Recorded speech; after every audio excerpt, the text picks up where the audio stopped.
नमस्कार प्रेक्षकांनो, 7व्या मुलीची 7वी मुलगी या मालिकेच्या 18 जुलैच्या भागात आपल्याला असं पाहायला मिळतं की रुपाली रात्रीच्या वेळी हॉलमध्ये आलेली असते आणि ती ममताचा फोटो काढून त्यातला ध्वज काढायला लागते.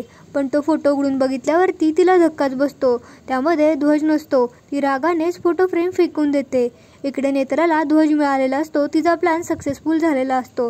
तिने तो ध्वज काढून देवीआईच्या समोर ठेवलेला असतो. नेत्रा ही देवीआईच्या मूर्तीसमोर उभी असते आणि ती खूपच रडत असते.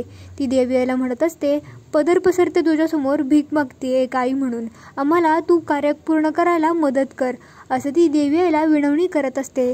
तिथे इंद्रायणी सुद्धा असतात. ती देवीआईकडे प्रार्थना करत असते आणि रडत असते.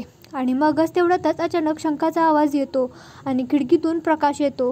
तो प्रकाश त्या ध्वजावरती पडतो. त्यावरती त्रिनयना देवीचं चिन्ह असतं. त्याच्या बरोबरवरती काहीतरी लिहिलेलं असतं. देवीआईने त्रिनयना देवीने नेत्राची प्रार्थना ऐकलेली असते. तिच्या हाकेला ती धावून आलेली असते.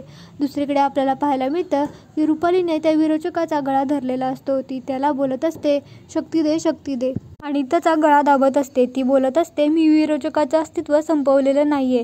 तेवढ्यातच तिथे शेखर येतो आणि हा रुपालीचा प्रकार पाहून त्याला धक्काच बसतो.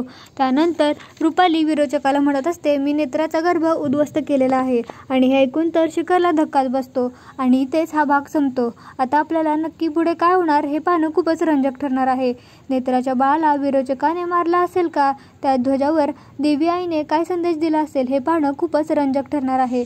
जर चॅनलला सबस्क्राईब केलं नसेल तर नक्की सबस्क्राईब करा, म्हणजे आपल्याला पुढील भागांचे अपडेट मिळतील.